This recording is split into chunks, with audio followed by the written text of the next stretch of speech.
guys, it's Danielle here, aka Where's D Love, and I'm back for another video. Welcome if you're new, and welcome if you've already been subscribed. Glad to see you again. So today brings us day one, episode one of the Wind Down. You know, I know everybody has that name, but it's okay because we like to wind down. So in this segment, I will be trying all types of affordable wines, and I'll be rating them. Let me check my list because I have a list. I'll be rating them based on their flavor, affordability, accessibility, and alcohol content. I'll be throwing in a couple fun facts about wine just in general, and I'll be sipping some wine, showing you the brand, and you know, just giving you my very raw opinion of everything that I find out about this wine. So today, on today's episode, we're having the wine. This wine is called the Naked Grape. A saying that they add on here, I guess just to be funny, it just says the Naked Truth 15. You're not fully dressed until you put on a smile. So there's my smile. This bottle is 750 milliliters. The alcohol content is what I'm looking for because, so it's 8.5. That's a little low, but you know, that's standard. But when I am looking for a wine, I usually am looking for something that is a little more potent. But isn't my beat so cute today, y'all? Look, I got my little ponytail going, you know. So got my wine glass.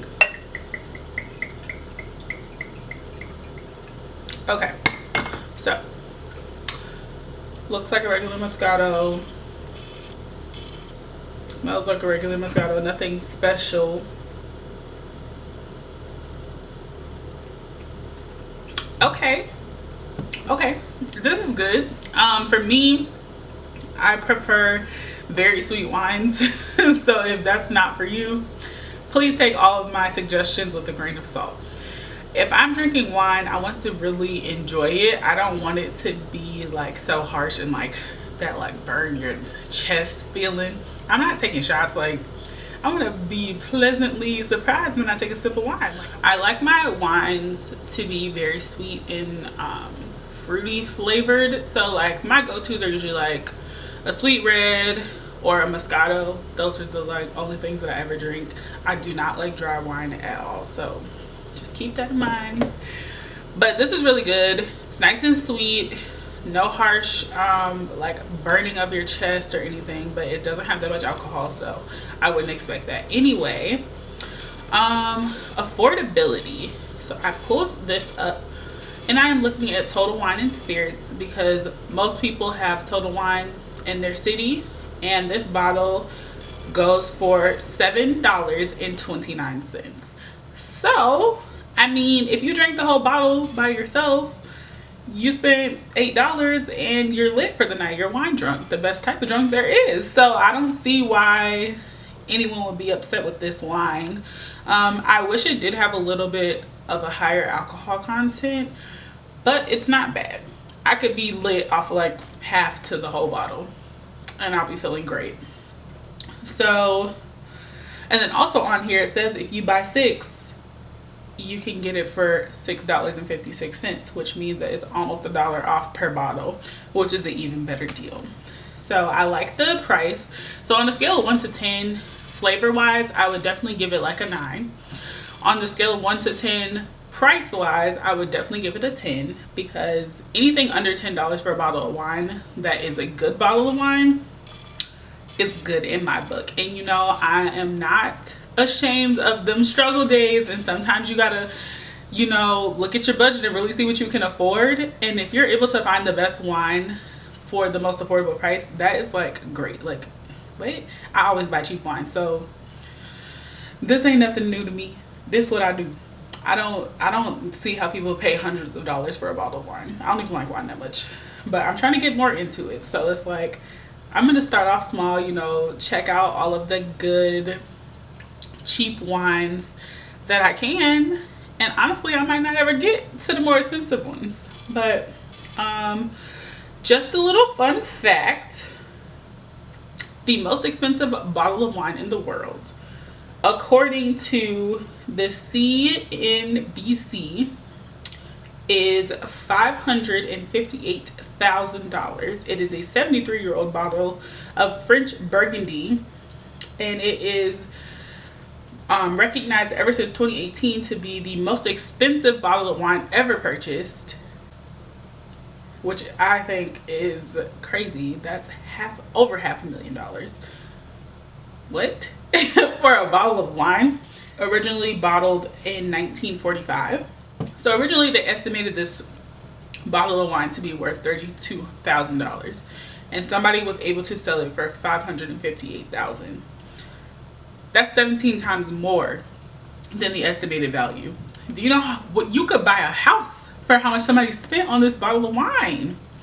And the specs on the wine, the bottle is a 1945 Romani Conti, and it was sold at the sold by, I'm not sure if I'm saying that right, but and another bottle of the same wine that was considered a vintage wine was sold for $496,000 a couple minutes later. That's crazy, guys. That's crazy. $500,000 for wine. I'm glad we're here for the cheap side, okay?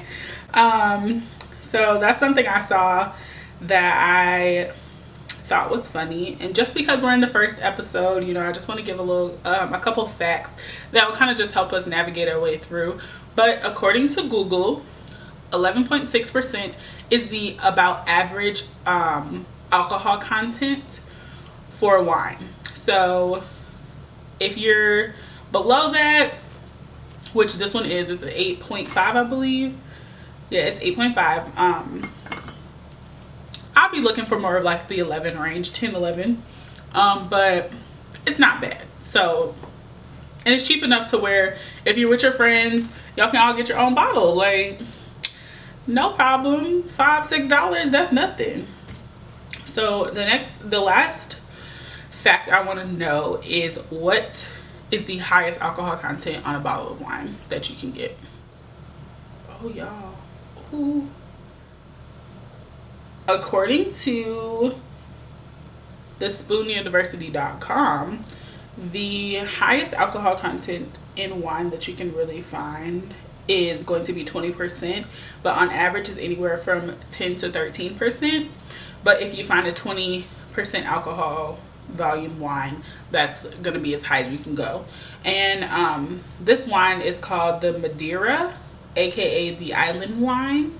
It's named after an island off the coast of Portugal, and it's a sweet fortified dessert wine. So after you have some dinner and dessert, you're gonna get a little lit with some wine.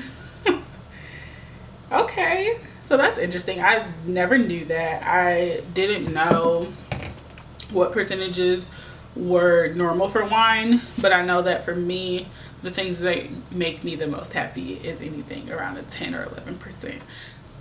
So overall, I would rate this wine with an 8, because it just, you know, the alcohol content's a little low, but everything else in all the other categories is definitely a 9.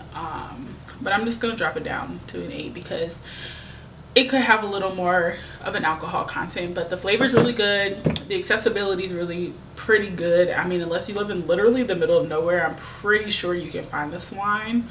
And the affordability is knock them out of the park. Like, under $8? Heh?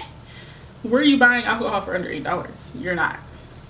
So overall, I really like this wine. I know my roommate picked this one because we had brunch last weekend, and she has talked about this brand before, but this is my first time trying it. We actually added it to a mimosa that we had, and it was really good. It's good by itself as well. But overall, I really like it. I'm definitely going to add it to my list of things to try. But I hope you guys enjoyed this video. Please, please, please comment down below and let me know what you thought of episode 1 of the Wine Down. And please let me know what wines you guys drink. Send me your cheap wines so that I can review them, so that I can try them, so I can add them to my wine list. But thank you so much for watching. I hope you guys really enjoyed this video, and I'll see you guys in the next one. Bye!